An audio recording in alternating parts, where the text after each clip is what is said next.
তারা তাদের পরিস্থিতি ঠিক রাখতে চায়, কিন্তু একমাত্রই বামপন্থী এবং কমিউনিস্টরা জনগণের মুক্তির জন্য কথা বলে। এইখানে বাংলাদেশের এমন কোন নেতা নেত্রী নাই যিনি এসে কমিউনিস্ট পার্টি অফিসের লাল চা খায়নি। আজকের এই দিনটি আমরা কিন্তু গতকাল আমাদের পার্টির পক্ষ থেকে ঘোষণা করেছি সারা দেশে শোক দিবস হিসাবে। কারণ জানেন, শিশু আসিয়ার যে মর্মান্তিক মৃত্যু, এটা সারা বাংলাদেশের শোকে পাথর হয়ে গেছে। এবং কি বলবো, যে এর মতো নৃশংসতা আর হতে পারে না, এবং এটা কিন্তু আমাদের সমাজের একটা চিত্র তুলে ধরেছে। তা সেইটার প্রতিবাদে আমরা গতকালই সারা দেশে শোক দিবসের কর্মসূচি ঘোষণা করেছিলাম। আসলে সেই শোক দিবসের কর্মসূচির মধ্যে আছি।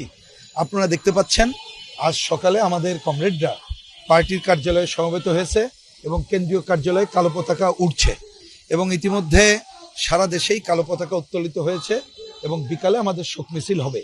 আমরা এই কর্মসূচিতেই ব্যস্ত আছি প্রধানত। এর মাঝে আমরা যে ঘটনা দেখলাম, আমরা আসলে এইটাকে কোনো বিশেষ কোনো ঘটনা হিসাবেই ধরতে চাই না। কারণ আমরা মনে করি যে বাংলাদেশের একটা মুক্তিযুদ্ধের মধ্য দিয়ে এটা বাংলাদেশ অর্জন করেছি, এবং আমাদের গণতন্ত্র এটা সংরক্ষিত হয়নি, শোষণমুক্ত বাংলাদেশ করতে পারেনি, যার জন্য 90 একটা গণঅভ্যুত্থান করতে হয়েছে, 2024-এ একটা গণঅভ্যুত্থান করেছি। সুতরাং এক একটা গণঅভ্যুত্থানের পরে আমরা জানি নানা গ্রুপ তার প্রকৃত উদ্দেশ্যকে অন্য খাতে নেয়ার প্রচেষ্টা চালাতে পারে, কিন্তু আমরা দেখেছি বরাবর দেশবাসী রুখে দাঁড়িয়েছে।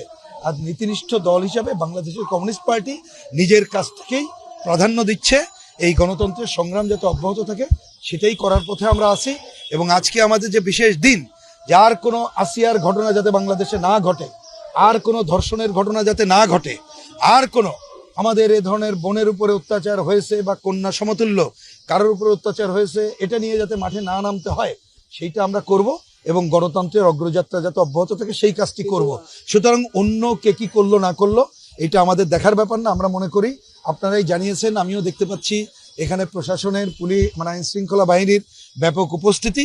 এ ধরনের কেউ যদি কোনো আইন শৃঙ্খলা পরিস্থিতির অবনতি ঘটাতে চায়, আমি আশা করব এই ব্যাপারে সরকারই তারা তাদের দায়িত্ব পালন করবে, এটাই যথেষ্ট। কারণ আপনি ঠিকই বলেছেন, জাতিসংঘের মহাসচিব বাংলাদেশে অবস্থান করছে, এবং আজকে সেখানেও আমাদের পার্টির কেউ আমরাও আমন্ত্রিত ওনার সাথে একসাথে ইফতার অনুষ্ঠানে, আমাদের সেই কর্মসূচিতে আমরা অংশ নেব। সুতরাং এই সময় জাতিসংঘের তো একটা গুরুত্বপূর্ণ ভূমিকা। তবে আমি মনে করি এই বিষয়টি সাধারণ মানুষকে জিজ্ঞেস করাই ভালো, এবং এ ব্যাপারে সরকারই তার বক্তব্য তুলে ধরতে পারবে। কিন্তু আমরা মনে করি যে আমরা আমাদের যে কর্মকাণ্ডে আছি সেটাই আমরা প্রাধান্য দিচ্ছি।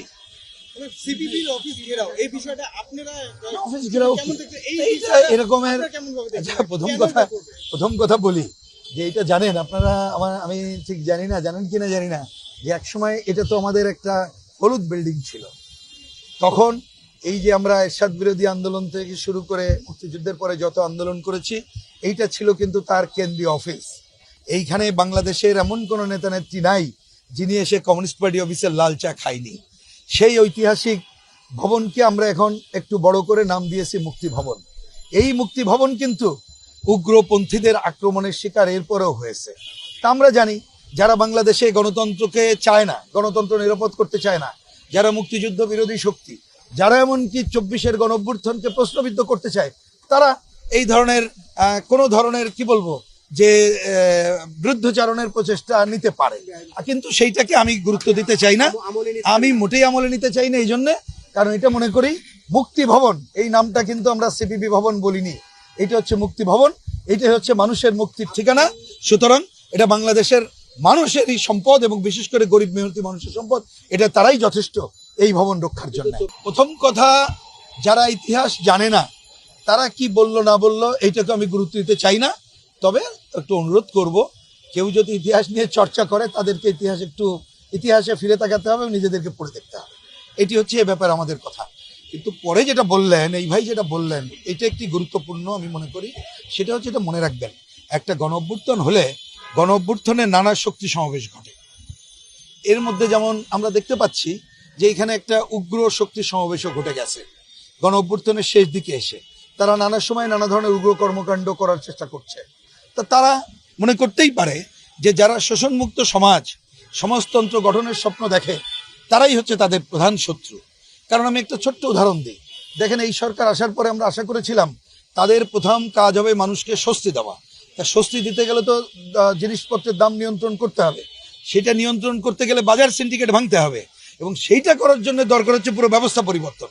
আপনি 7 মাসে দেখেন সরকার সেটি করলো না বলেই বাজার কিন্তু নিয়ন্ত্রণে আনতে পারলো না। সুতরাং আমাদের যে শত্রুরা তারা বোঝে, অনেকে ক্ষমতার পরিবর্তন চান, ব্যবস্থার পরিবর্তন চায় না, তারা তাদের পরিস্থিতি ঠিক রাখতে চায়। কিন্তু একমাত্রই বামপন্থী এবং কমিউনিস্টরা জনগণের মুক্তির জন্য কথা বলে। এই জন্য আমরা জানি এইবারের গণ অভ্যুত্থানে এই ধরনের কতগুলো উগ্রপন্থী শক্তি তারা কিন্তু অনেক সময় তারা সামনে এসেছে, বিশেষ করে এই গণ অভ্যুত্থানের শেষ দিকে এসে। কিন্তু আপনারা ঠিকই বলেছেন, গণ অভ্যুত্থান তো খালি 36 দিনের না। আপনাদের নিশ্চয়ই মনে থাকার কথা 14 সালের নির্বাচন থেকে শুরু করে তারপরে 18 নির্বাচন, এবং এরপরেই আপনারা অনেকেই সাক্ষী, বাংলাদেশে কমিউনিস্ট পার্টি এবং বামপন্থীরা যে ভূমিকা নিয়েছে তৎকালীন এই সরকারের পদত্যাগ এবং গ্রহণযোগ্য নির্বাচনের দাবিতে, বাংলাদেশে অনেকে তখনও সাহস দেখায়নি। এখন অনেকে তরুণ আছে, তাদের প্রতি আমার মাঝে মধ্যে একটু মায়া হয়, তারা হয়তো ইতিহাস জানে না। তা অনুরোধ করবো, এদের মধ্যে কোনো যদি কেউ সিনসিয়ার ছেলে থেকে থাকে, তারা ইতিহাস পড়েই যেন কাজকর্ম করে।